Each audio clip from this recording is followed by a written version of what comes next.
What is absolutely good, fellas? You know, college football is right around the corner. We got Kansas playing tomorrow, and then we got Saturday matchup.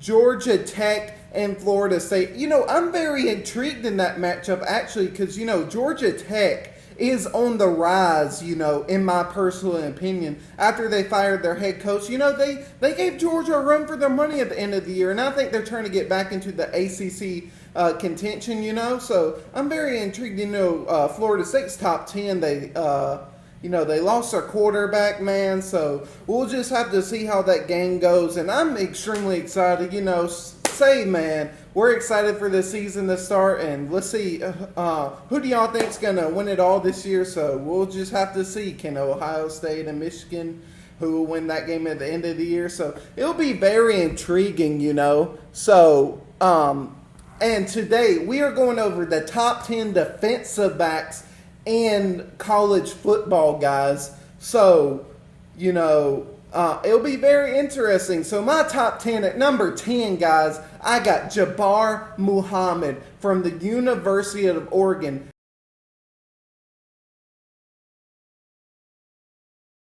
Last year, he had 3 interceptions, 4 passes defended, and 46 tackles. That is a lot of tackles when you think about it. And he is one of the most competitive cornerbacks, in the transfer portal. Muhammad gives Dan Lanning's defense another weapon. He began his career at Oklahoma State before spending last season at Washington, where he started all 15 games and had 46 tackles, 5 tackles for loss, 2 sacks, 16 passes defended, and 3 interceptions. Is a terrific season, if you ask me. This was good enough to earn Muhammad's second team All Pac-12 honors. The addition of Muhammad, an honorable mention, he was an all Big 12 picks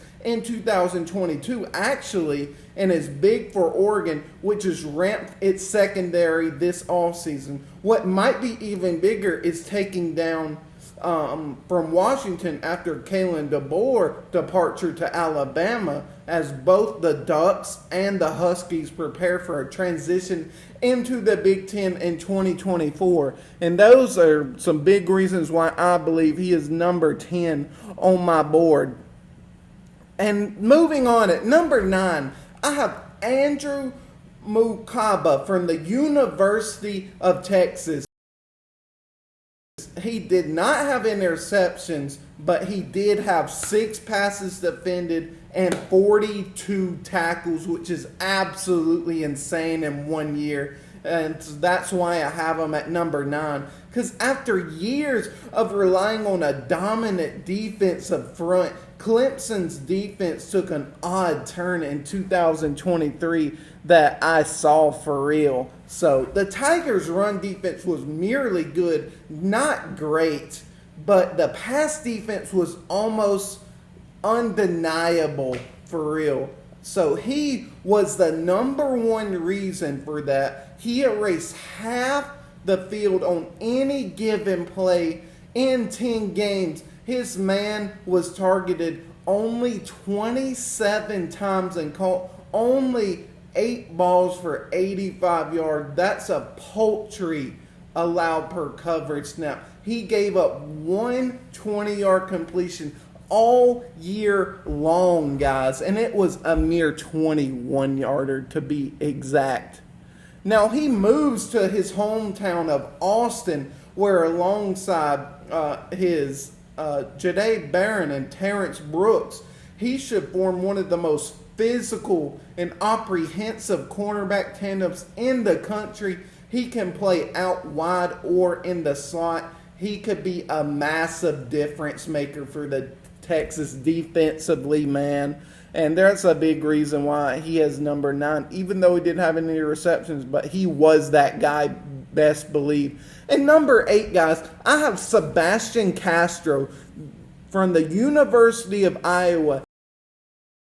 He had 3 interceptions last season, 8 passes defended, and 67 tackles. When your offense struggles, to crack double digits in scoring, it is good to have a shutdown corner on the other side of the ball. Iowa was lucky enough to have 2, while Cooper DeJean was a more recognized star in 2023. Sebastian Castro blossomed into a genuine star, doing bit of everything along the way to help the Hawkeyes defense that helped a ton. In coverage, he was among the nation's best, allowing just 0.41 yards per coverage snap, which ranks as the 3rd best mark among returning cornerbacks for 2024. He allowed opposing quarterbacks to complete just 37% of their passes, guys. Of their passes against him, allowed just 3.3 yards per target and picked off 1 pass. So he was definitely doing his thing on the defensive end, but he was also one of the most consistent tackles at the position, ranking up 67 takedowns, and he distributed backfields routely, ranking up 8 tackles for loss, and that's a big reason why he came at the number 8. And merging number 7, fellas, Xavier Watts from Notre Dame. Yes, Xavier Watts, 2023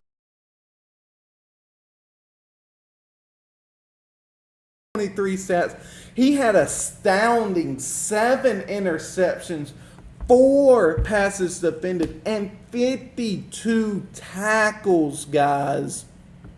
So, truth be told, Watts may be a little slow, but considering all he accomplished last season and the potential for more in 2024, the reigning Bronco, I think it was a Rasky Award winner. He was the best defensive player in the country. Watts was a unanimous All-American in 2023, leading the nation with 7 interceptions, while also finishing with 52 tackles, 4 break pass-ups, 11 passes defended, and a forced fumble returning for a touchdown. So he did his thing on the defensive end to help his team the best he could. So Watts could have turned pro, but decided to go back to school for 1 more season to prove the haters wrong. Returning to a veteran group that has designs on a playoff berth, he rises to becoming the best safety in the entire country. So he has been fast, but Watts begins his career as a wide receiver, but switched positions and emerged as a starting safety at the end. So he has turn of events in his career, but we will see. Notre Dame's ranked top 10, so we will definitely have to see. In number 6, I have Denzel Burke from the University of Ohio State.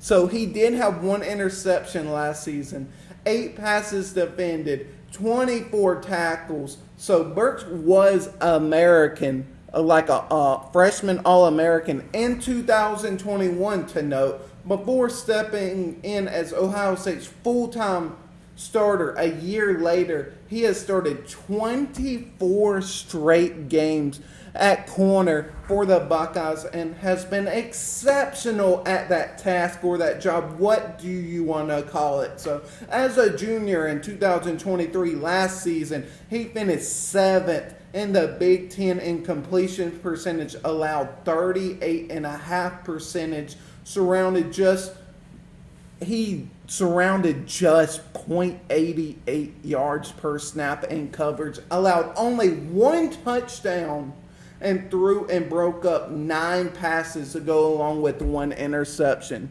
So Denzel Burke is going to be a top defensive player in the country. And moving in toward the top better half of the best players in the country, Also from Notre Dame, I do have Benjamin Morrison from Notre Dame last season. He had 3 interceptions, 10 passes defended, and 31 tackles. So, Morrison shares a defensive backfield with the 2023 Bronco Nowrostki Trophy as well, as he is a winner in safety Xavier Watts, but he might have a higher ceiling both in college and with his NFL draft look. So, it's a big reason. He had a breakout season as a freshman in 2022, recording 6 interceptions, which ranked 7th nationally and were the most for a Notre Dame player since Heisman Trophy finalist Manti Dio in 2012. Although Watts had the glitzier interception numbers last season, Morris had a very strong encore, leading the team with 10 pass breakups. He also added 3 more interceptions as well as 3.5 tackles for loss, showing improvement against the run that I would definitely say. So he is a sound tackler who can make his mark an opponent's top receiver. Morrison was a semifinalist for the Thorpe Award, actually. Well, that's a very good accomplishment of his. So the son of former NFL safety Daryl Morrison could be one of the first defensive players selected in the 2025 draft if he maintains his trajectory as a ball-hawking cornerback. So moving on, number 4, guys, we got Caleb Downs, from the Ohio State, guys, don't forget. And 2023, he did have 2 interceptions, 3 passes defended, 107 tackles, man. That's absolutely insane in my personal opinion. There is a reason Downs received more than 100 phone calls after he announced he was going to transfer from Alabama. Downs was the best freshman safety last year. So, as a 5-star recruit in the class of 2023 who lived up to the advanced billing in the only season with the Tide, Downs became the first freshman to lead the team in tackles, man. So tallying like 107, added 2 interceptions en route to freshman All-American honors, man, that is absolutely legendary as those type of numbers, man. So if he chooses to transfer after Nick Saban retired and said he'd choose Ohio State over Georgia because it was the best decision for me, Downs joins a veteran defense that includes returning starters Jack Sawyer, JT, I think his name was Tamale, and Denzel Burke, and Lathan Ransom. So Ohio State already ranked in the top 10 in the nation in pass defense without him. His arrival only strengthens an already stout group. So there's reasons why I do have him at number 3 and at number 4. So heading to number 3, I do have Will Johnson from the University of Michigan. The stout player with 4 interceptions last season, 4 passes defended, and 27 tackles. So, last year, Jim Harbaugh, he went to the NFL, but when he was on his team last season, he was a more decorated recruit. Johnson immediately lived up to the blue chip hype, allowing just 44% completion rate and a 12 QBR in coverage, and plays a major role for the Wolverines' 2022 playoff team, So in 2023, both Michigan and Johnson raised their respective games. He allowed just 42 completion rate, and a 4.3 QBR as the Wolverines won a national title with the number one defense, in my opinion. So just about everything is changing for Michigan in 2024. Sherrone Moore replaces Harbaugh as head coach. So it's very intriguing what they'll do. So Johnson will automatically be one of the nation's best, especially with veteran safety help should receive. So this is something the Wolverines can bank on for real, guys.